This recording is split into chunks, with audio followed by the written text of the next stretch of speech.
oil, gas and coal will continue to serve as the three horses driving the energy cart. I'm joined with Edward Bell in the very heart of Hong Kong to talk more about gas. Welcome to Amifox TV, Edward. So just to start off with, I just want to briefly talk about the impact of the Russia and China deal. What are your thoughts? Well, the deal we saw, the gas deal signed between Russia and China, is one of the biggest indications we've seen of China trying to secure more and more gas supplies for its future. In the past 5 years, gas demand in China has increased by about 15% on average, and it's over 5 times higher than it was about a decade ago. So securing these kind of major long-term agreements is going to be absolutely necessary for China to meet fast-growing demand in the future. For the Russians, the deal would have felt like it'd taken ages to negotiate, but for them it's absolutely vital to shift some of their export markets away from the European Union.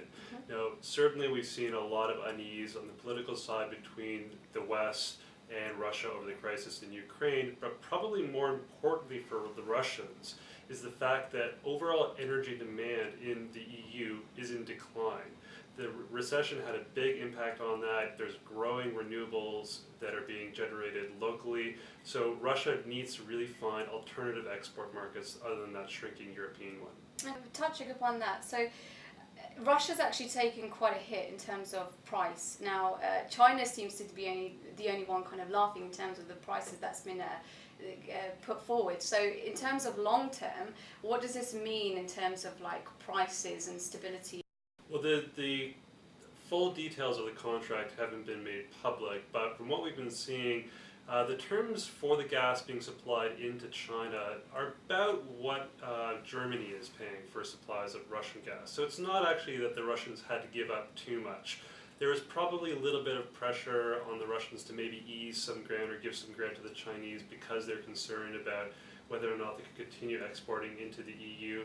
But you're quite right to point out that for the Chinese, what this allows them to do is say, well, we've got this gas at a relatively moderate value from the Russians. They can go out to all the rest of their gas suppliers and say, you have to beat that or come in at least that price. Okay, so I mean, all these talks on natural gas and these deals that have been put forward and in talks at the moment are, you know, in essence trying to get rid of coal and replace it with natural gas because of the emissions and environmental issues. Now, in terms of this whole war on coal the Obama administration keeps talking about, I mean, is gas really going to win over this whole war? Well, certainly not in the short term. I think it's fair for us to say that peak coal demand is in sight, but we wouldn't think that that's possible at least until the end of this decade and probably into the next one as well. There's a lot of advantages for coal, namely it's cheap and it's very available. At the end of June, coal was trading about 1/5 the price of LNG into the Pacific region. So for a lot of these fast-growing emerging economies who have very strong energy demand, coal is a very readable and available source.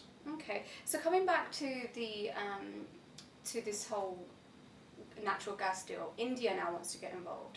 They want to extend the pipes to India so they can take advantage of this Russia-China deal because of the geographics of it all. Now, how do you think the West is going to be able to react to this kind of deal going ahead? I mean, is India, China and Russia going to be the centre gravity of industrialization? Well, certainly you're going to have your fastest growing energy markets they're going to be in the emerging world. So that's countries like China and India. For India, the struggle is really their geography. They've tried to develop pipelines to other gas exporting regions in the past. There had been long proposed talks about a gas pipeline that would link Iran to India through Pakistan, and there's another one now in discussion to link Turkmenistan into India. But really, these are going through pretty intense geopolitical risky zones. So for India to rely on pipeline gas, it's not something that we expect is going to alleviate any kind of energy shortage in the near term.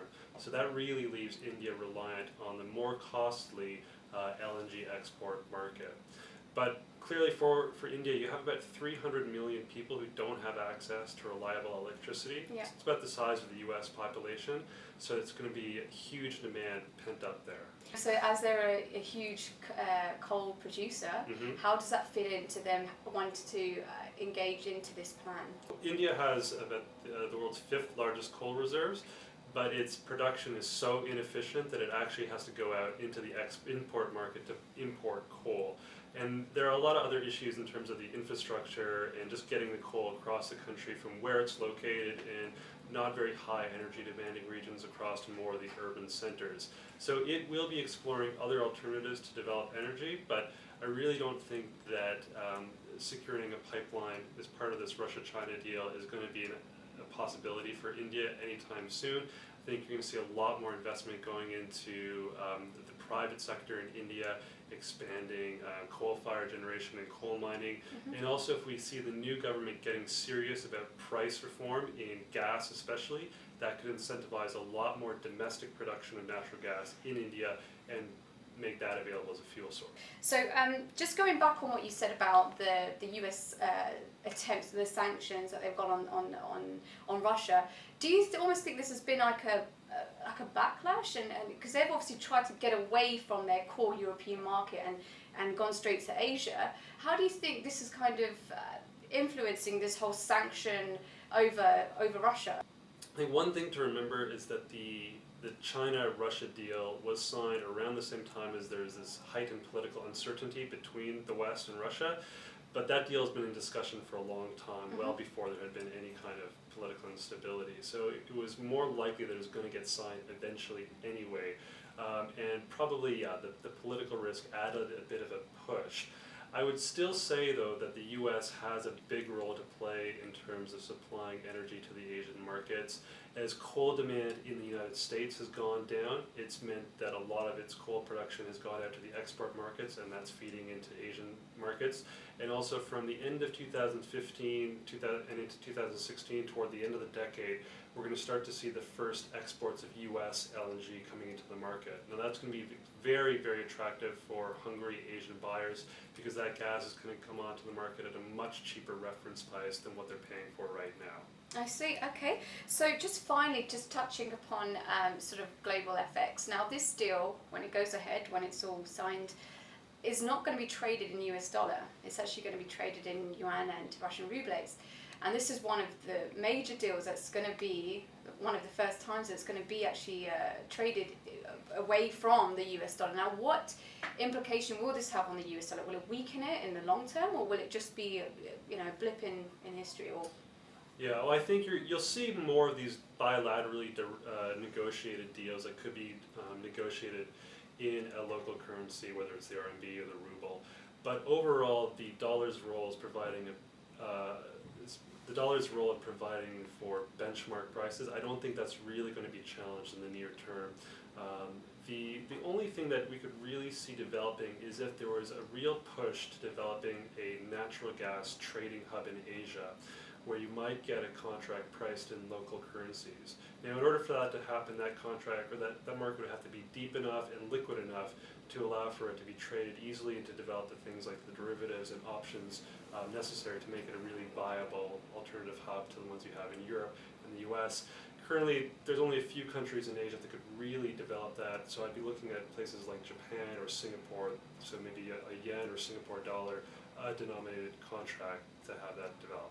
why would you say that if you want to further develop? Well, even though those countries may not have the largest amount of demand for natural gas, you could look at China as being, well, why wouldn't we have a hub being developed in China?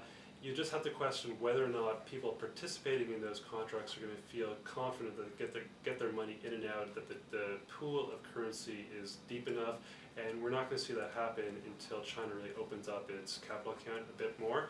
So it'd be countries that are pretty open in terms of trading and have experience in commodities exchanges. So that'd be places like Japan and Singapore and Asia in particular. Excellent. Thank you so much, Edward. That's all we've got time for today. And stay tuned for more news and events here on Amifox TV.